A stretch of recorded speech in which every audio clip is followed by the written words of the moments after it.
नमस्ते दोस्तों, इस क्लाइमेट वेदर में आप सभी का स्वागत है। मेरा नाम महेश अहमद है। ये 7 मई का वीडियो है। इसमें हम देखेंगे कि क्या वेदर सिस्टम बने हुए हैं। ये तो हमें मालूम है कि साइक्लोनिक सर्कुलेशन जो पाकिस्तान और पंजाब के ऊपर बना था वो धीरे धीरे अब अंदर की तरफ आ रहा है। आज हमने देखा कि जो बारिश की गतिविधियां हैं वो हो रही है, सुबह से हो रही है और ये उत्तर प्रदेश के कई इलाकों में है। लखनऊ और उसके आसपास के इलाकों में हमने देखा कि ये बारिश की जो गतिविधियां हैं वो काफी ज्यादा स्ट्रांग हो रही है। तो ये साइक्लोनिक सर्कुलेशन उत्तर प्रदेश के ऊपर बन गया है और यहाँ से एक तरफ जा रही है जो उत्तर पूर्वी राज्यों की तरफ जा रही है। पूर्वी बिहार के ऊपर एक साइक्लोनिक सर्कुलेशन और बना हुआ है, उसको अगर हम देखें तो वो थोड़ा सा ऊंचाई पर है, इसलिए मैंने उसको यहाँ पर बनाया नहीं है।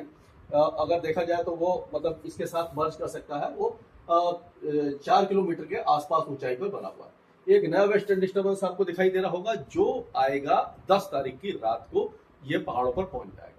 तो एक जो विपरीत चक्रवाती हवाओं का क्षेत्र है वो आप देख सकते हैं अरब सागर पर बना हुआ है और एक निम्न दबाव की रेखा ये आपका छत्तीसगढ़, मध्य प्रदेश और तेलंगाना, कर्नाटक, आंध्र प्रदेश से होते हुए ये तमिलनाडु और केरल तक जा रही है। तो ये सारे जो वेदर सिस्टम बने हुए हैं इनका क्या प्रभाव होने वाला है ये देखेंगे। और अगर हम देखें तो इस समय जो बारिश की गतिविधियां हुई हैं उस पर अगर हम नजर डालें तो आप देखिए ये जो बारिश है इसमें हम देखते हैं कि कहाँ पर कितनी हुई है। ये देखिए, तो ये पूरा जो उत्तराखंड है, हिमाचल है, यहाँ पर बारिश हुई है। जम्मू कश्मीर में नहीं हुई है। आप उत्तरी पंजाब, उत्तरी हरियाणा में थोड़ी सी बारिश हुई है, पटियाला वगैरह में। और फिर देखिए आप उत्तर प्रदेश के कई इलाकों में और बिहार में गंगा के मैदानी क्षेत्रों में बारिश की गतिविधियां बढ़ गई है। ये सारे इलाके हैं।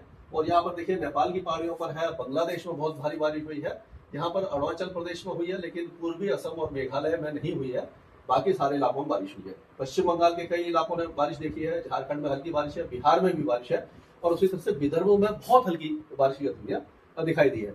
लेकिन अगर केरल की बात करें तो केरल में झमाझम बारिश हुई है और इधर देखें हम तो अंडमान और निकोबार द्वीप समूह में भी बारिश की गतिविधियां बहुत ही ज्यादा देखने को मिली है।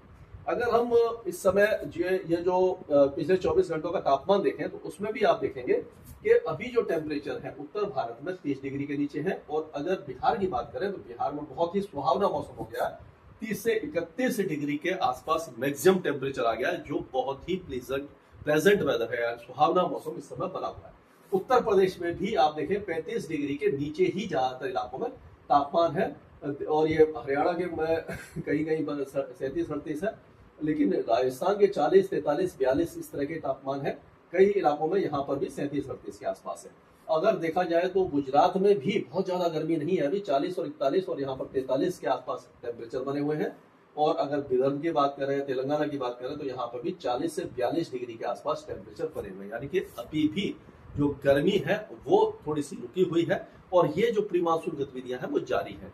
लेकिन अब ये प्री मानसून गतिविधियां धीरे धीरे, क्योंकि जो साइक्लोनिक सर्कुलेशन मैंने दिखाया आपको, ये जो साइक्लोनिक सर्कुलेशन है ये और आगे आ जाएगा। धीरे धीरे ये पश्चिम से पूर्व की तरफ आएगा और यहाँ पर पूर्वी और उत्तर पूर्वी भारत में बारिश देगा। लेकिन ये क्योंकि आज 7 तारीख है, 8 और 9 तारीख को इसी तरह का एपिसोड रहेगा, 10 तारीख तक भी रह सकता है। लेकिन जब ये वेस्टर्न डिस्टर्बेंस यहाँ पर पहुंचेगा तो इसके प्रभाव से एक और इंड्यूस्ड साइक्लोनिक सर्कुलेशन बन जाएगा जो इसी जगह पर बनेगा। जो सेंट्रल पाकिस्तान और पंजाब हरियाणा में जैसे पहले बन रहा था उसे उसी तरह से यहाँ पर एक साइक्लोनिक सर्कुलेशन फिर से बन जाएगा। ये बनेगा 11 से और 13 तारीख के बीच में। तो यहाँ 11 से 13 तारीख के बीच में हम कह सकते हैं कि ये जो बारिश की गतिविधियां हैं फिर दिखाई देने लग जाएंगी। तो आप कह सकते हैं यहाँ पर देखिए कि मान के चलिए कि ये वेस्टर्न डिस्टर्बेंस इधर आ गया और ये साइक्लोनिक सर्कुलेशन यहाँ पर बन गया। तो हवाएं क्या आएंगी, इस तरह से आएंगी, ऐसे घूम करके आएंगी और ये ट्रफ फिर से बन जाएगी। तो ये जो ट्रफ बनेगी उसके कारण ये उत्तर पश्चिम दिशा भारत में फिर से बारिश की गतिविधियां बढ़ने वाली है। उसको देखते हैं। तो ये आज का जो बादल का पिक्चर है यानी क्लाउड पिक्चर है, उसमें देखिए आप हिमाचल में कम हो गया है और जम्मू कश्मीर लगभग खाली हो गया है। उत्तराखंड में आज बारिश है। अब ये पश्चिमी और पूर्वी उत्तर प्रदेश के कई इलाकों में आज बारिश की गतिविधियां हैं। ये शाहजहांपुर, हरदोई से लेकर के आपका लखनऊ, कानपुर, उन्नाव, ये जो इलाके हैं यहाँ सारे इलाकों में, बांदा वगैरह में बहुत अच्छी बारिश हुई, महोबा में ओले भी गिरे हैं, आपने देखा होगा। और उसी तरह से पूर्वी जो उत्तर प्रदेश है वहां तक होगी। और बिहार में भी बारिश की गतिविधियां धीरे धीरे आगे आएगा। ये बिहार, झारखंड, पश्चिम बंगाल, उड़ीसा, यहाँ पर बारिश होगी। उत्तरी जो मध्य प्रदेश है, उत्तर पूर्वी मध्य प्रदेश, वहां पर भी बारिश की गतिविधियां हमें दिखाई देती है। दक्षिण भारत में भी बारिश की गतिविधियां लगातार जारी रहने की संभावना है। तो आज का ये जो मॉडल है उसी हिसाब से देखते हैं। जैसे मैंने बताया था कि यहीं पर ये साइक्लोनिक सर्कुलेशन बना हुआ है। तो आप देखिए ये साइक्लोनिक हवा इधर से घूम रही है, ऐसे आ रही है और ये इधर से आ गई। और यहाँ पर एक एंटी साइक्लोन है, तो घड़ी की उल्टी दिशा में हवा घूम रही है, यहाँ से ये घड़ी की उल्टी दिशा में आ गई और यहाँ से ये ट्रफ आ गई, ऐसे घूम रही है, ये जो ट्रफ आ गई और यहाँ से भी हवा इस तरह से घूम रही है। तो ये पूर्वी हवा आपको दिखाई दे रही होगी, दिल्ली वगैरह में दिखाई दे रही है। तो ये जो बारिशी गतिविधियां हैं आज हमें लग रहा है कि ये जो उत्तर प्रदेश के कई इलाकों में दिखाई देगी। राजस्थान के पूर्वी जिलों में भी हल्की फुल्की धूल भरी आंधी के साथ कहीं कहीं पे देर दोपहर शाम को रात के समय बौछारें पड़ सकती है। दिल्ली में चांसेस बहुत कम है, लेकिन कल भी हमने देखा कि दिल्ली के कुछ इलाकों में तेज बारिश कुछ जगह पर, एक दो जगह पर हुई, मतलब आगे जाकर के हुई थी। और उसी तरह से मध्य प्रदेश के जो उत्तरी इलाके हैं जैसे ग्वालियर है, टीकमगढ़ है, सीधी सत्ता, सिंगरौली, बाना, ये जो है सिंगरौली वगैरह, इस इलाके में हो सकती है। अब बिहार में आज तराई के इलाकों में बारिश रहेगी, बहुत ज्यादा नहीं है क्योंकि यह वेदर सिस्टम अभी उत्तर प्रदेश के ऊपर ही घूमता रहेगा। पूर्वोत्तर राज्यों में लगातार बारिश रहेगी। गंगे पश्चिम बंगाल और पूर्वाली पश्चिम बंगाल के साथ साथ उड़ीसा में भी बारिश दिखाई देगी। अब मराठवाड़ा के कुछ इलाके बारिश देख सकते हैं, लेकिन अब पंजाब, हरियाणा, दिल्ली, राजस्थान के ज्यादातर इलाके, गुजरात और महाराष्ट्र के ज्यादातर इलाके सूखे रहेंगे। तेलंगाना भी लगभग सूखा रहेगा। छत्तीसगढ़ में कहीं कहीं पर बारिश की संभावना है। झारखंड में भी बारिश ना के बराबर दिखाई दे रही है। अब ये हम 8 तारीख को देखें तो साइक्लोनिक सर्कुलेशन देखिए और आगे आ गया, पूर्वी उत्तर प्रदेश के ऊपर आ गया। तो अब क्या होगा, बिहार के कुछ इलाकों में हल्की फुल्की बारिश रहेगी, झारखंड में रहेगी, पूर्वी उत्तर प्रदेश के ये प्रयागराज, वाराणसी, भदोही, जौनपुर, बांदा, चित्रकूट, ये जो इलाके यहाँ पर बारिश आपको दिखाई दे जाएगी। उड़ीसा और पश्चिम बंगाल के कई इलाके, छत्तीसगढ़ के कुछ इलाके, विदर्भ और मराठवाड़ा और साउथ मध्य महाराष्ट्र, तेलंगाना और साउथ इंडिया में बारिश बढ़ जाएगी और पहाड़ों पर ना के बराबर रहेगी। ये जो दिखाई दे रहा है आपको, ये मॉइस्चर के आसपास है। मतलब ये फिर 9 तारीख को देखेंगे कि वेस्टर्न डिस्टर्बेंस आना शुरू हो रहा है, लेकिन ये बारिश जो है वो पूर्वी उत्तर प्रदेश, बिहार, झारखंड, पश्चिम बंगाल में 9 तारीख को आ जाएगी। 10 तारीख होते होते वेस्टर्न डिस्टर्बेंस देखिए पहाड़ों पर पहुंच गया, ये आपने देख लिया। और 11 तारीख में जैसे ही 10 तारीख के बाद 11 तारीख आएगी, 10 तारीख की रात से ही आप कह सकते हो कि दूसरा साइक्लोनिक सर्कुलेशन फिर से बन जाएगा जो पहले बन रहे थे।